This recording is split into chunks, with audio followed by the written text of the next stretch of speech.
It's time to take a look at what's happening around Wyoming for Friday, September 19th. I'm Wendy Kaur, bringing you headlines from the Cowboy State Daily Newsroom, brought to you by Wyoming Interventional and Vascular Associates. WEVA offers the best solution for treating tired, aching, and swollen legs at Wyoming's only IAC-accredited vein facility, with virtually no downtime and minimal risks. If you're ready for relief, see what WEVA can do for you. Schedule a consultation at caspermedicalimaging.net/WEVA. U.S. Secretary of Education Linda McMahon on Thursday toured a Jackson area school championing state control of education while advocating for an end to her own department's role in managing K-12 schools. Accompanied by Wyoming Governor Mark Gordon, McMahon's visit came as part of her 50-state Returning Education to the States tour.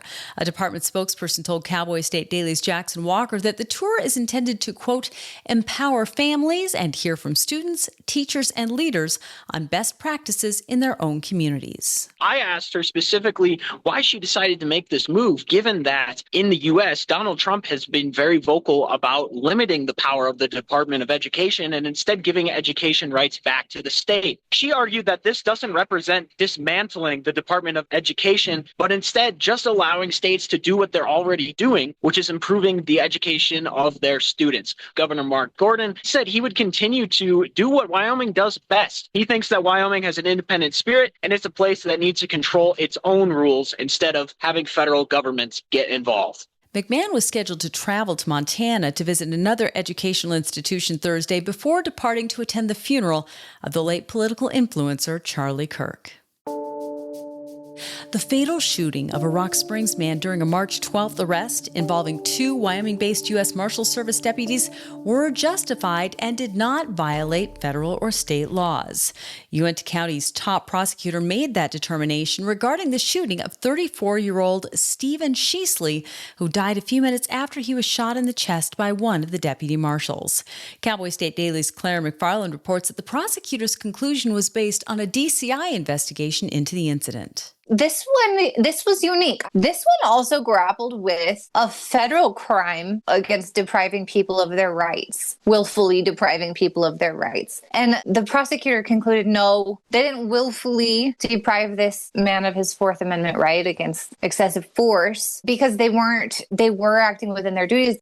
Wyoming self-defense law says that a person may take self-defensive action if the circumstances are such that a reasonable person in his position would believe that a real threat is imminent, even if a real threat is not imminent. The California Supreme Court officially ended the drawn-out legal battle holding up development of an export terminal in West Oakland on Wednesday, refusing to hear the city of Oakland's appeal and effectively paving the way forward for the project. Cowboy State Daily's David Madison reports that coal producers in Wyoming are watching this project closely because it could offer access to Asian markets. The California Supreme Court has refused to hear the case brought by the city of Oakland on appeal, trying to reverse lower court decisions that have paved the way for this coal export facility to proceed in West Oakland. Word came down on Wednesday, and folks in Wyoming were listening. The political fight probably isn't over, but logistically speaking, the developers can now proceed with getting this coal port, and it's not just a coal port, I'd say, with getting this commodities shipping facility up and running. One of the project's developers, Phil Tagami, estimated there's around 2.5 years' worth of permitting and other work ahead, but the first cargo ship could leave the new Oakland port sometime in 2028. A Grizzly crash involving at least 2 semi-trailers has left at least one person dead, another seriously hurt, and the eastbound lanes of Interstate 80 between Laramie and Rollins closed for hours Thursday afternoon.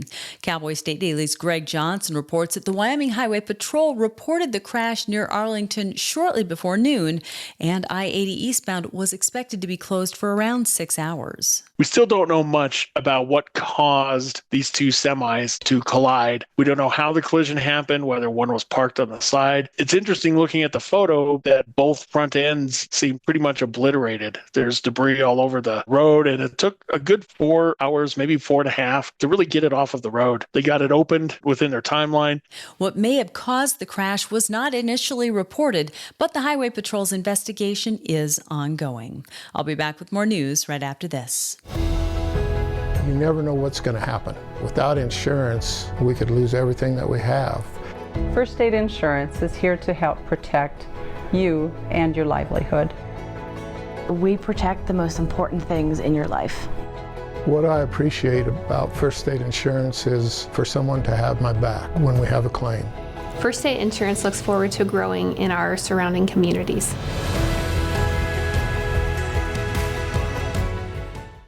Hunters found separated human bones scattered in a remote area near the Sweetwater Guard Station campground earlier this month.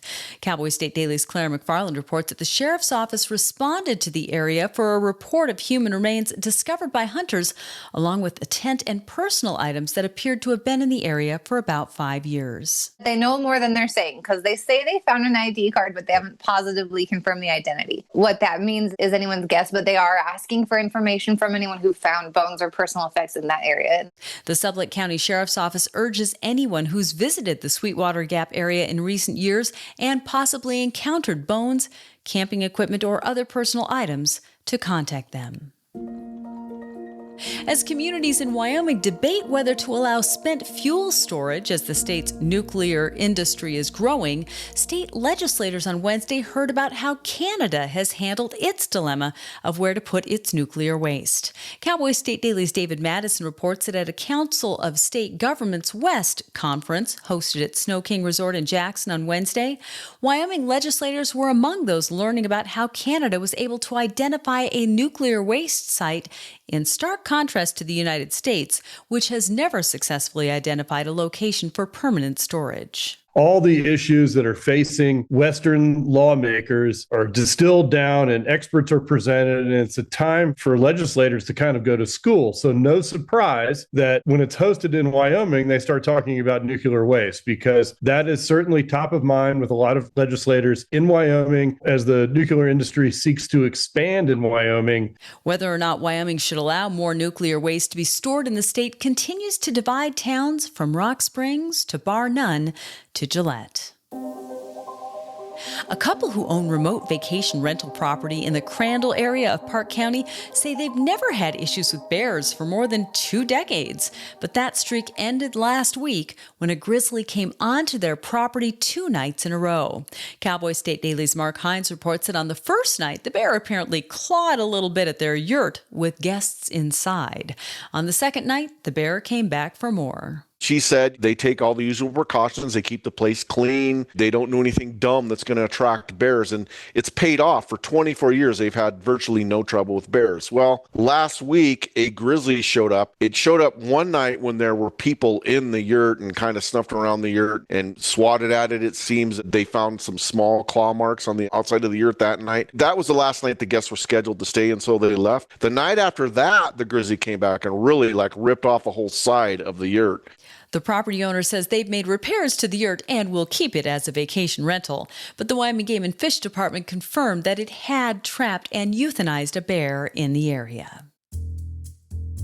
Well, Jay Richard, Wyoming's Pumpkin King, won't be bringing a 2,000-pound pumpkin to the 2025 Wyoming State Championship Weigh-Off and Pumpkin Drop in early October.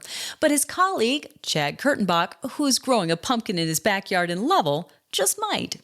Cowboy State Daily's Andrew Rossi reports that Richard, Kurtenbach, and other growers from several states will be bringing giant gourds and the cream of their crop to Worland on October 4th. That will put some weight behind the reputations of the region's biggest and best growers of the season. People grow these giant pumpkins. They're not good for eating or pies or anything like that. So if you have to get rid of them after you spent all that time growing them, you might as well hoist them 270 feet up into the air and drop them on top of something, whether that's an RV, a hot tub, or an outhouse. Wyoming's state record for a pumpkin, 2,062 pounds, was set in 2023 by Andy Corbin of Cheyenne. And on a final note, This coming week will be my last as the anchor for the Cowboy State Daily Video News. It has been my honor and my privilege to bring the news to the Cowboy State for the last 2 years. But I'm leaving you all in great hands. Next week, you'll start seeing a new face on the broadcast. We are glad to welcome veteran broadcaster Mac Watson to the Cowboy State Daily team to continue to bring you the stories that matter to you. But hey, there are still stories to tell. You'll want to check out tomorrow's episode of The Roundup, conversations with the most interesting people in the Cowboy State. This week, my guest is Yellowstone National Park Superintendent Cam Shawley. You'll find the link to this really interesting conversation on our website, on our YouTube channel, and wherever you get your podcasts. And of course, you'll find it in our free daily email newsletter. Thanks for tuning in. I'm Wendy Corr for Cowboy State Daily.